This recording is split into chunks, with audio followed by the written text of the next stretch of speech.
sida loo noqdo qof hore u socod ah. hore u socodnimadu waa awood aad ugu qorsheynayso mustaqbalkaaga hab wax soo saar leh adigoo ujeedadaadu tahay inaad hesho natiijo cusub oo ka duwan kuwii aad hore u heli jirtay.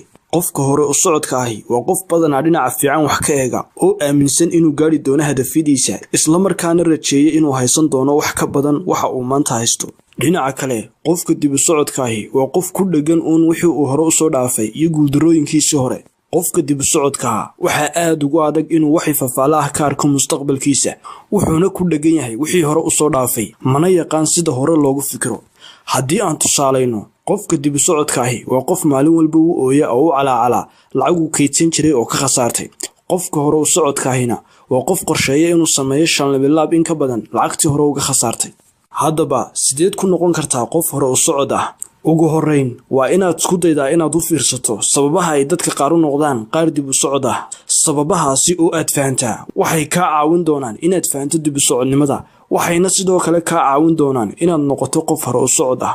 intaa kadibna waa inaad samaysaa waxyaabahan soo socda.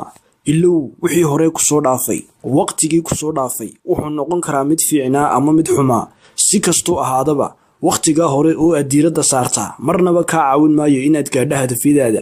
iska ilow wixii aad hore u haysan jirtay oo diiradda saar inaad hesho waxa aanad haysan. ha ka dul ooyin quraarad caan ah oo kaa jabtay balse diiradda saar habab cusub oo kaa caawin kara inaad hesho quraarado badan oo caan ah.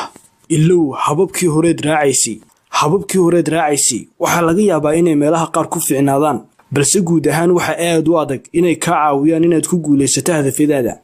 xataa hadday hababka hore kuu shaqeeyaan waxay dib kuugu soo celin doonaan meeshii aad markii hore aad kuugu fiicnayd. haddii aad rabto inaad hesho waxaanad weligaa hore u helin waa inaad samaysaa waxaanad weligaa hore u samayn. qor qorshe aad ku gaadhaysa hadafyo cusub oo aan wax shaqo ah ku lahayn wixii waqtigii hore ku soo dhaafay. haddii aad khasaartay $10,000 oo dhigaal ku ahaa qor qorshe aad ku samaynayso $30,000 balse dib ha u qorin $10,000. markaad qorto qorshe ay kaa go'an tahay inaad higsataa maskaxdaadu waxay kugu qasbi doontaa inaad ka fikirto habab kaa caawinaya inaad gaadho hadafyada. badanaa dib u eeg qorshayaashaada. mar kasta oo aad dib u muraajacayso qorshayaashaada marar badan waxaad xasuusan doontaa in waxa aad rabtaa uu mustaqbalka kaaga horeeyo waxaanad inta badan noqon doontaa qof si positive ah u fikira. xusuusnow in wixii hore kuugu dhacay oo aad ku dhaganaataa ay kaa dhigi doonto qof dib u socod ah. dil cabsiyahaaga. dib u socodnimada badanaa waxa weheliya ka cabsashada inaad isku dayo samayso, ka cabsashada inaad waxyaabo cusub samayso iyo ka cabsashada mustaqbalka. dil cabsiyahaaga horena u soco amaba hore u soco adigoo ignore garaynaya oo iska indhatiraya cabsiyahaaga. markaas ayuunbaad noqon kartaa qof hore u fikir ah oo hore u soconaya. samayso qorshe waqti dheer ah. markaad samayso qorshayaal waqti dheer ah waxaad diiradda saari doontaa mustaqbalkaaga waxaanad noqon doontaa qof hore u socod ah.